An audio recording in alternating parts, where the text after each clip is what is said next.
¿Qué pasaría si os dijese que para poder gozar de vuestros hábitos alimentarios estáis siendo partícipes de un verdadero ecocidio? Calma, analicemos la situación.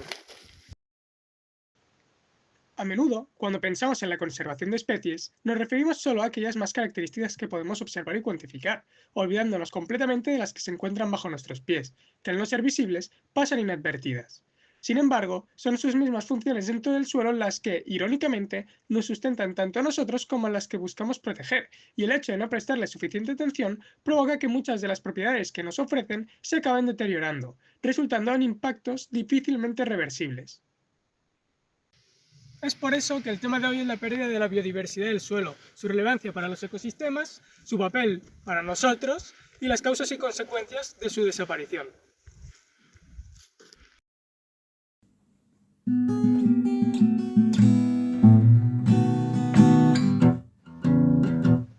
Se sabe que los suelos son un ecosistema en sí mismo, pues conforman uno de los mayores reservorios de biodiversidad del planeta, poseyendo aproximadamente el 25% de todas las especies y albergando cerca del 60% de los organismos existentes.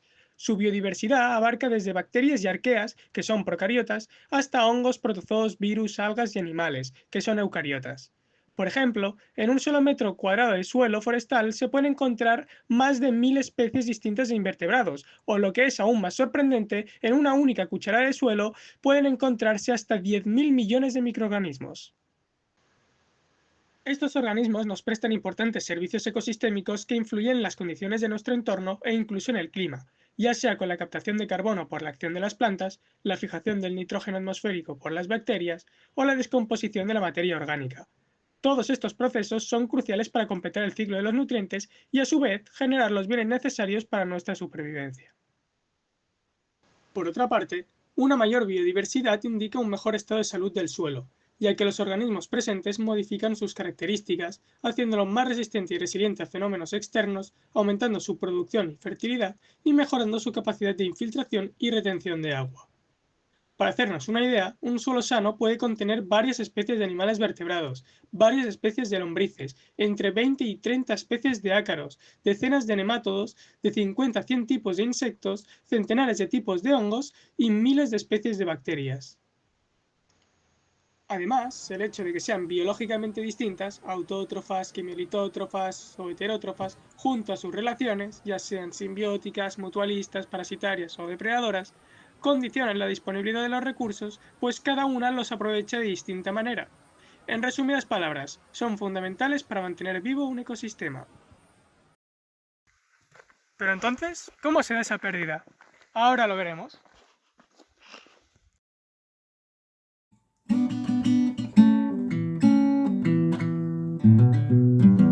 Se estima que se pierden alrededor de 24.000 millones de toneladas de suelo fértil cada año por tres factores principales a nivel mundial: la pavimentación, la agricultura y la deforestación.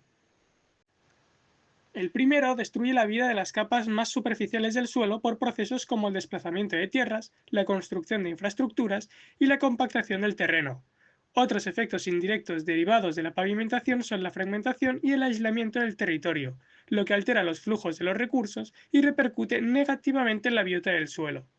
Por otro lado, la agricultura, en especial el modelo intensivo actual, contribuye con la pérdida de la biodiversidad del suelo en todas sus etapas, desde el arado, que lo remueve con el objetivo de mullirlo y así facilitar su siembra y mezcla de nutrientes, hasta la eliminación de las malas hierbas que puedan competir con el cultivo, incluidas las raíces o hifas que sujetan el suelo.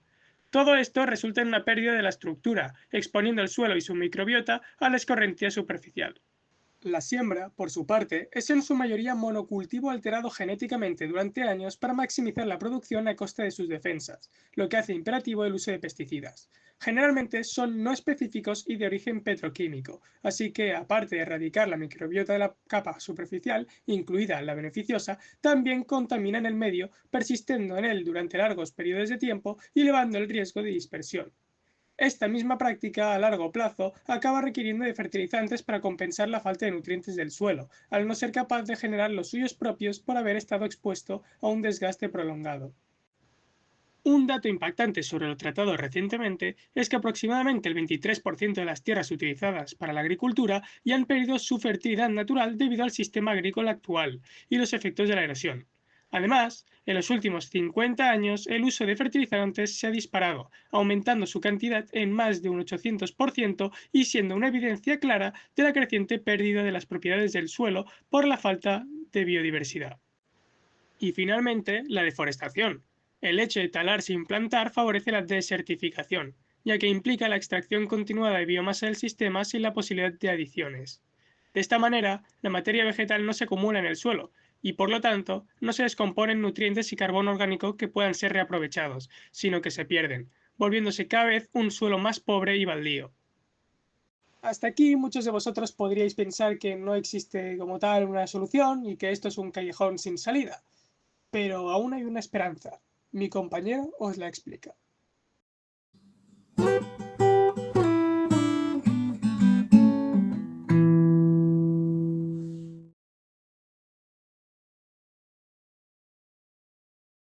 Exacto, bueno, me gusta mucho que hayas usado esa palabra porque estoy muy de acuerdo que, fijaros que en los últimos años lo optimista era utilizar palabras como conservación.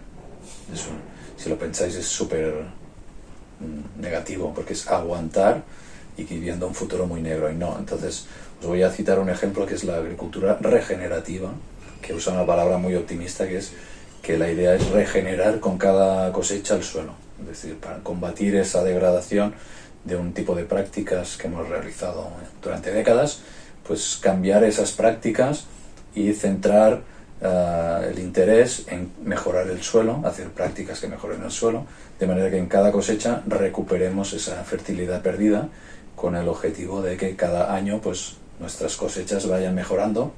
Y no solo eso, sino que además estos suelos sean más resistentes también a unas condiciones climáticas más adversas en el futuro, que nos permitan también contrarrestar este efecto que tendrá seguro en la producción de alimentos.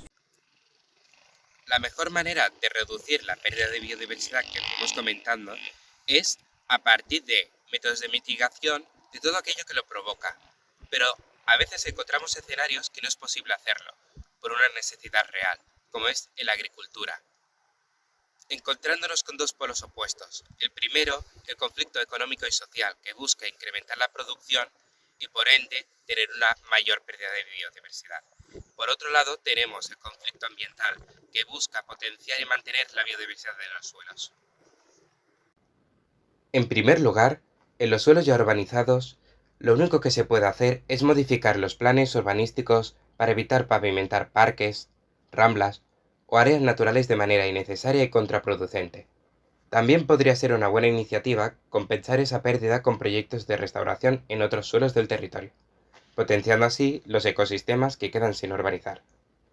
Y para aquellos susceptibles a urbanizarse, en un futuro, debería evitarse el consumo excesivo del suelo con modelos que favorezcan la urbanización compacta, o en caso de no ser posible, realizar un estudio sobre aquellos suelos que presenten un menor riesgo de impacto. En segundo lugar, tenemos la agricultura. Aquí la mejor solución es sustituir el sistema agroindustrial actual por uno más ecológico donde se implementen técnicas de agricultura regenerativa. Esta práctica tiene su origen en 1980, donde se empezaron a investigar los efectos que tenía el abuso de pesticidas y fertilizantes en el suelo. A raíz de la degradación que causaban, se fueron buscando diferentes alternativas que permitieran un equilibrio más respetuoso con el medio ambiente. Además, la agricultura regenerativa considera clave que un suelo esté vivo y sea capaz de maximizar sus funciones, por lo que sus esfuerzos se dirigen sobre todo a aumentar el carbono orgánico del suelo, que es el medio óptimo para la vida. Otra técnica de agricultura regenerativa que se puede implementar para preservar la biodiversidad del suelo es la agroforestería, que es la combinación de árboles o arbustos con cultivos. Los árboles se encargan de mejorar la estructura del sistema agrícola, para reducir pérdidas por la erosión. Otra práctica se utiliza con los cultivos de cobertura, que consiste en plantas sembradas entre los ciclos de cultivos principales, con el objetivo de proteger y mejorar la calidad del suelo. Estas plantas funcionan como una barrera natural contra la erosión, conservan la humedad y enriquecen el suelo mediante la descomposición de sus raíces y biomasa. Además, promueven una mayor actividad microbiana. También pueden aprovechar los residuos vegetales de la cosecha como fuente natural de materia orgánica para el suelo, favoreciendo así la aparición de microhábitats para diferentes organismos, que permiten recuperar sus funciones originales. En contraposición al arado, tenemos la no labranza o labranza mínima, que consiste en no alterar la estructura natural del suelo con el objetivo de fomentar un entorno favorable para microorganismos y macroinvertebrados. Esta práctica permite el desarrollo de agregados estables en el suelo, que son la clave para reciclar nutrientes y retener el carbono orgánico. Otra opción es evitar el sistema de monocultivos y decantarse por un sistema rotativo que alterne las especies de plantas cultivadas en un mismo terreno por tiempos definidos, de aproximadamente de 4 años.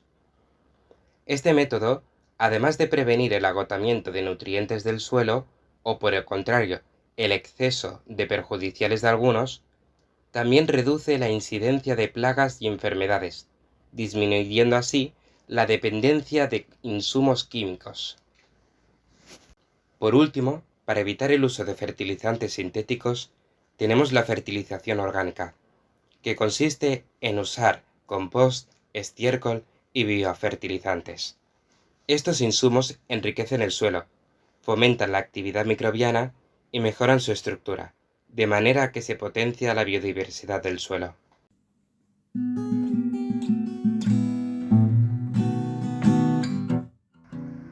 Como hemos visto, la biodiversidad es crucial para el desarrollo saludable de los ecosistemas y para el reciclaje de los recursos, pero también para el sector económico. La agricultura es uno de sus pilares más fundamentales y su caída podría cambiar el sistema tal y como lo conocemos.